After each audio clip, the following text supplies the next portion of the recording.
There's a nightly habit that raises your risk of heart attack and stroke more than most people realize.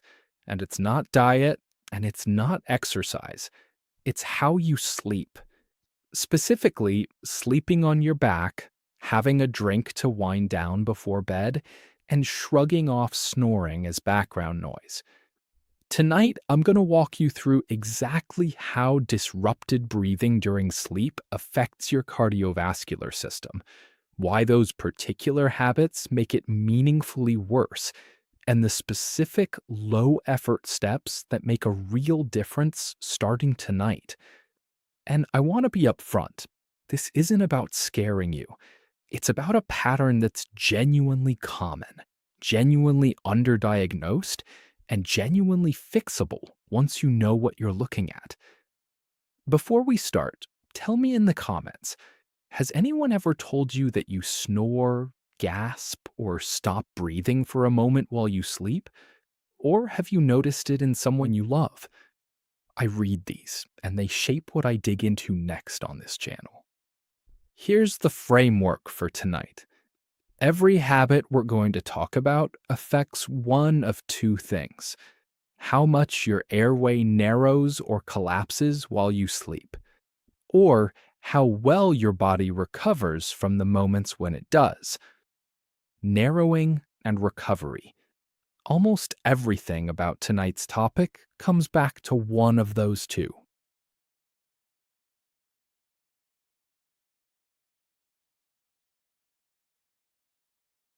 Let's start with the airway piece, because it's the part most people misunderstand.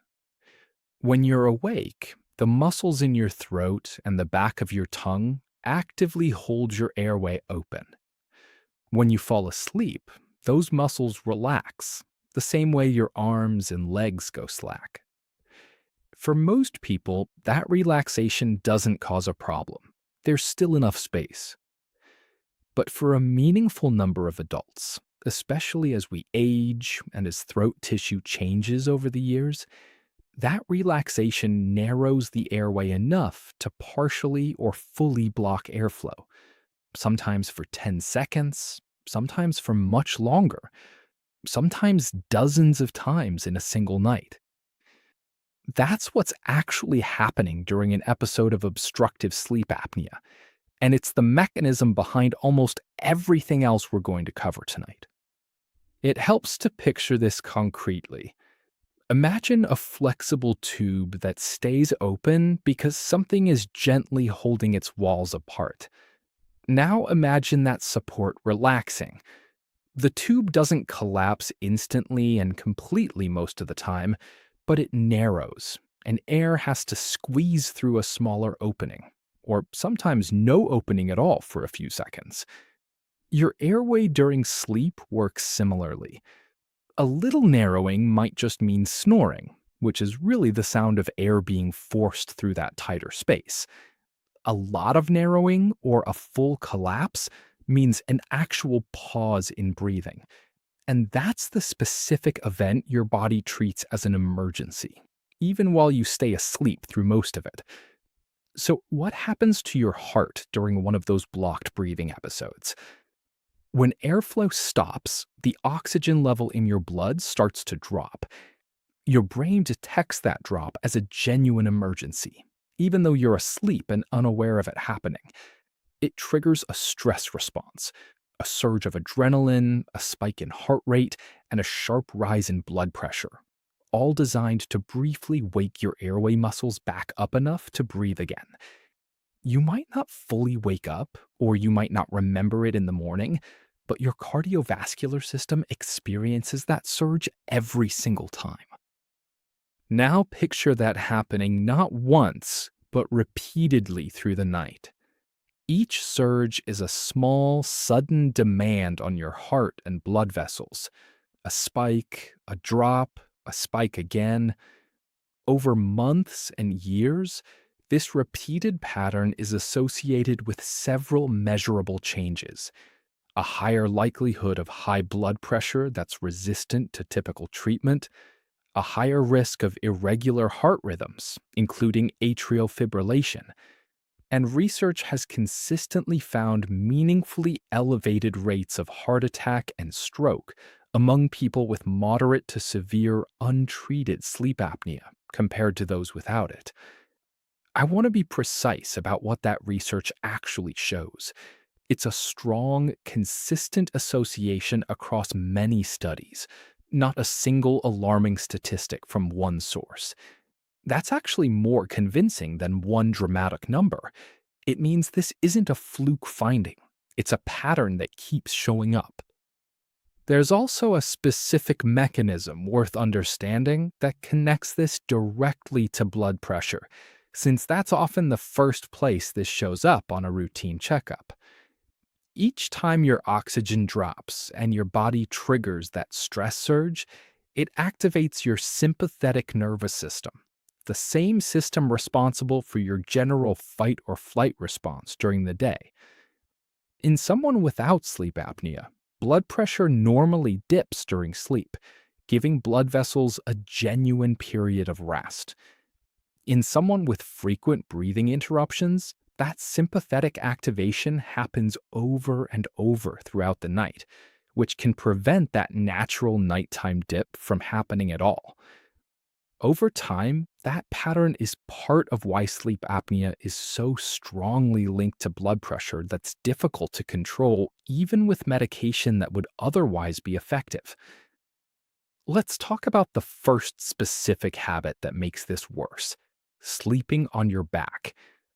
When you lie flat on your back, gravity pulls your tongue and the soft tissue at the back of your throat downward, directly into your airway. For someone who already has a narrower airway, which becomes more common with age, weight changes, or certain jaw and neck anatomy, back sleeping can turn a mild, occasional snore into a much more frequent and severe blockage. This is genuinely one of the simplest things on tonight's list to address. Studies on sleep position have found that a meaningful portion of people with mild to moderate sleep apnea have significantly fewer breathing interruptions when sleeping on their side compared to their back. Some studies estimate roughly half of people with sleep apnea are specifically positional, meaning the severity changes substantially just based on sleep position. This doesn't mean everyone's apnea is purely positional. For some people, the airway narrowing is significant enough that position makes only a modest difference, and that's exactly the group who tends to need CPAP or another active treatment, regardless of which way they sleep. But for the meaningful chunk of people whose breathing problems are largely or entirely tied to lying flat on their back, this is one of the highest value, lowest effort changes available, and it costs nothing to try. If you tend to roll onto your back during the night without realizing it, a simple trick some people use is sewing a tennis ball into the back of a t-shirt, or using a wedge-shaped pillow designed to discourage back sleeping. It sounds almost too simple to matter, but for someone whose apnea is genuinely positional, it can make a real noticeable difference. There are also commercially available positional sleep trainers now, small devices worn on the chest or neck that gently vibrate if you roll onto your back, without waking you up the way an alarm would. Here's the second habit, and it's one a lot of people don't connect to breathing at all: having a drink in the evening to relax or help fall asleep. Alcohol is a muscle relaxant, and unfortunately, that includes the muscles that hold your airway open. Having alcohol within a few hours of bedtime relaxes those throat muscles further than they'd relax naturally, which means more airway collapse, longer breathing pauses, and lower oxygen dips than you'd have on a night without alcohol. Research on this has consistently found that alcohol before bed increases both the frequency and severity of breathing interruptions during sleep, even in people who don't have diagnosed sleep apnea at all. There's an added irony here worth mentioning. Alcohol often makes people feel like they fall asleep faster, which creates the impression that it's helping sleep quality.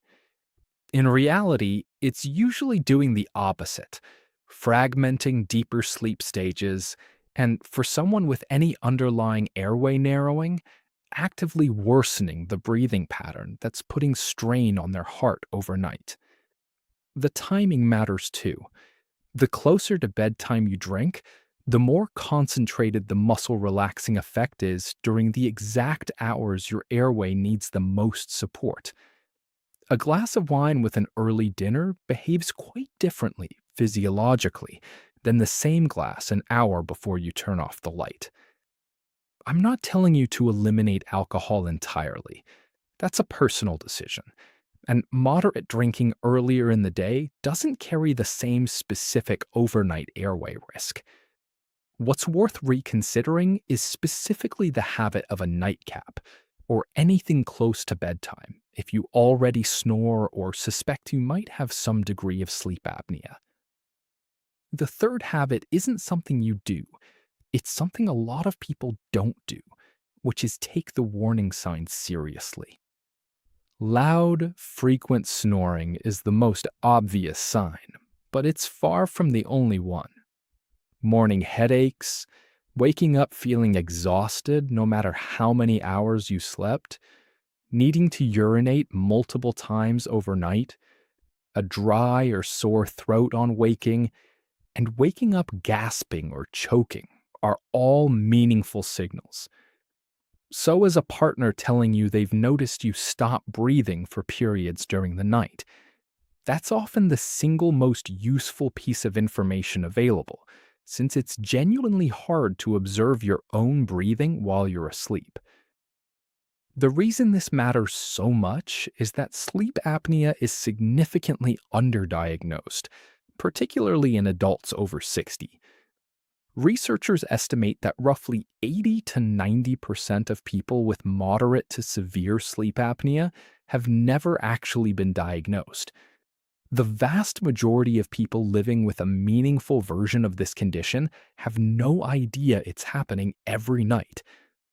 That's not a fringe or single study number. It's a consistent finding across multiple large population studies, which is exactly why I'm comfortable putting a specific figure on it rather than just saying common. Snoring gets treated as a nuisance or a running joke in a lot of households, rather than what it often actually is, a visible sign of something happening to your airway and, by extension, your cardiovascular system every single night. Part of why it goes unrecognized for so long is that the daytime symptoms are easy to attribute to something else entirely: general fatigue, just getting older, a busy schedule, or simply not sleeping enough hours. Someone might spend years assuming their afternoon exhaustion is a normal part of aging, when it's actually a direct consequence of never reaching the deeper, more restorative stages of sleep because their breathing keeps interrupting the cycle before they get there. If a partner, sibling, or friend has ever mentioned your snoring, or you've mentioned theirs, send them this video. This is exactly the kind of thing that's easy to keep treating as a joke until someone takes it seriously enough to actually look into it. The fourth factor is a bit more individual: the anatomy of your neck and airway, which weight can meaningfully influence. Extra tissue around the neck and throat can narrow the airway, in the same way the natural muscle relaxation of sleep does, which means the two effects compound each other. This is part of why weight management is so often mentioned alongside sleep apnea treatment. Research has found that even modest weight reduction in people who are carrying excess weight is associated with meaningful improvement in the frequency and severity of breathing interruptions during sleep. I want to be careful here because this isn't true for everyone with sleep apnea. Plenty of people with a healthy weight have it too, often due to jaw structure, tongue size, or other anatomical factors that have nothing to do with weight at all. This is one contributing factor among several. not the explanation for every case, and it's not something to fixate on if it doesn't apply to your specific situation. If weight is part of your picture, it's worth knowing that the relationship goes both directions.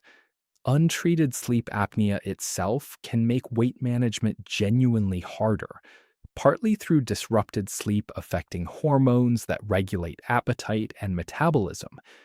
That's part of why treating the sleep apnea directly, rather than waiting to lose weight first, is often the more effective starting point for a lot of people, with weight changes following as sleep and energy improve, rather than the other way around. Let's talk about what happens if you or your doctor suspect this is genuinely affecting you, because the process is more accessible than a lot of people assume.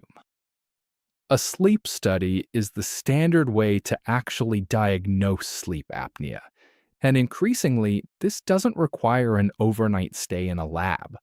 Home sleep testing, using a small device you wear for one night in your own bed, is now a well established, accurate option for many people. The device typically tracks things like your breathing pattern, oxygen levels, and heart rate through the night, and a specialist reviews the results to determine whether you have sleep apnea, and if so, how significant it is. From there, treatment is individualized. The most well-studied and effective treatment for moderate to severe cases is CPAP therapy, a device that gently keeps your airway open with air pressure while you sleep. It's not glamorous, and plenty of people take some time adjusting to it, getting used to a mask, finding the right fit, and building the habit of using it every night rather than just some nights. But the research on its cardiovascular benefit is genuinely strong. Consistent CPAP use is associated with measurable reductions in blood pressure, lower rates of atrial fibrillation, and reduced cardiovascular risk over time. The word consistent matters there. The benefit tracks closely with how regularly it's actually used, which is part of why working through the adjustment period with your doctor, rather than giving up in the first week, genuinely matters. For milder or more positional cases, treatment can be as straightforward as the position and lifestyle changes we've already covered, sometimes combined with a dental device, a custom-fitted mouthpiece that repositions the jaw slightly to help keep the airway open. That's typically reserved for mild to moderate cases and is something a sleep specialist or dentist trained in sleep medicine can help determine is appropriate for your specific situation. I think about people I hear from in a situation like this often. Let's call her Carol, early 70s, whose husband had gently mentioned for years that she snored, and that he'd occasionally notice her go quiet mid-snore for what felt like a long pause before she'd startle slightly and start breathing again. She'd always brushed it off, partly because she genuinely slept through the night without waking, and partly because she felt fine. Tired most mornings, but she assumed that was just what being in your 70s felt like. The same explanation a lot of us reach for by default once we hit a certain age. It was actually a routine blood pressure check that flagged something first. Her numbers had crept up over a couple of years despite consistent medication, and her doctor asked, almost as an aside, whether anyone had ever mentioned her snoring. That single question led to a home sleep study, which showed moderate sleep apnea, dozens of breathing pauses an hour, something neither Carol nor her husband had any way of knowing the actual severity of, even though he'd been the one hearing it happen for years.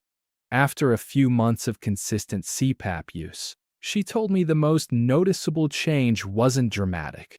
She just stopped needing a nap most afternoons, something she hadn't even realized she'd built her whole daily rhythm around until it quietly wasn't necessary anymore.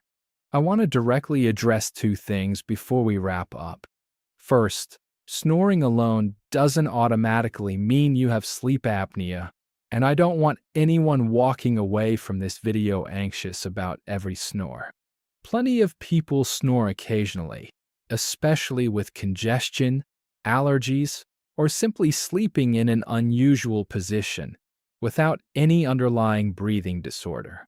What genuinely warrants a conversation with your doctor is the fuller picture: loud, frequent snoring combined with witnessed breathing pauses, excessive daytime fatigue, or blood pressure that's harder to control than expected. One symptom in isolation is common and often harmless. The combination is what's worth paying attention to. Second, and this matters a lot, none of tonight's habit changes, sleeping on your side, cutting back on evening alcohol, addressing weight if that applies to you, are a substitute for an actual diagnosis if your symptoms suggest something more than mild, occasional snoring. These changes can genuinely help mild or positional cases, and they support any treatment plan regardless of severity. But moderate to severe sleep apnea generally needs a real diagnosis and, in many cases, CPAP therapy to meaningfully reduce cardiovascular risk. Please don't treat tonight's tips as a reason to skip a sleep study your doctor has actually recommended. And please don't stop or adjust any medication, including blood pressure medication, based on anything in this video without talking to your doctor first. Before we get to tonight's plan, let me answer a few things I suspect some of you are already wondering. What if my partner refuses to take their snoring seriously or thinks I'm overreacting? That's genuinely common, and I'd suggest leading with the blood pressure and heart connection specifically, rather than the snoring itself. A lot of people who shrug off, "You snore," respond differently to, "This is specifically linked to heart attack and stroke risk," and it's a 2-minute conversation with your doctor to check. Framing it around the actual stakes, rather than the annoyance, tends to land differently, and bringing them this video directly is often easier than explaining it yourself. Can losing weight alone fix this without CPAP? For some people with mild, weight-related apnea, yes, meaningfully. But if a sleep study shows moderate to severe apnea, doctors generally don't recommend waiting on weight loss alone before treating it directly, since that can mean months or years of continued cardiovascular strain while you wait for a slower-acting fix. Treating the apnea and working on weight can happen at the same time. They're not sequential steps. I use CPAP most nights but skip it sometimes when I travel. Does that matter? It matters more than people expect. The cardiovascular benefit is closely tied to consistent use, so an occasional skip night here and there is far less concerning than a regular pattern of skipping. Every business trip, every night you fall asleep on the couch first, every weekend at a family member's house. If travel is a recurring gap, it's worth asking your doctor or CPAP supplier about a smaller travel-sized unit, since portability is often the actual barrier, not willingness. Here's what I'd actually do with everything we covered tonight. 1. If you sleep on your back regularly, try shifting to your side tonight. A simple pillow adjustment or the tennis ball trick can help if you tend to roll back over during the night. 2. If you have a drink most evenings close to bedtime, consider moving it earlier in the evening, giving your body a few hours to process it before you're asleep. 3. Ask the people you sleep near or have slept near whether they've ever noticed you snore heavily or stop breathing. That outside observation is genuinely some of the most useful information you can gather. 4. If you're waking up tired despite a full night's sleep, or have noticed blood pressure that's harder to control than it used to be, bring up sleep apnea specifically at your next doctor's visit and ask about a sleep study. 5. If you're already diagnosed and prescribed CPAP, but haven't been using it consistently, that's worth revisiting with your doctor rather than quietly giving up on it. Inconsistent use means missing out on most of the cardiovascular benefit it's designed to provide. None of what we covered tonight requires a dramatic change to who you are or how you live. It's a handful of specific, addressable habits and a willingness to take a symptom seriously that's too often treated as background noise, or worse, as something to laugh about at the dinner table. What's actually at stake isn't abstract. It's your heart rhythm staying steady, your blood pressure staying manageable, and years of feeling genuinely rested instead of quietly exhausted without ever understanding why, assuming that tiredness was simply the price of getting older, when it may have been something else entirely. Everything in this video is general health education, not personal medical advice. If you're managing an existing condition or taking medication, please talk with your own doctor before making any changes. This content is meant to work alongside your care, not replace it. If this was useful, subscribe and hit the bell. I've got a video coming up on what a home sleep study actually involves, step by step, since a lot of people put off looking into this simply because they don't know what to expect. I'll see you there.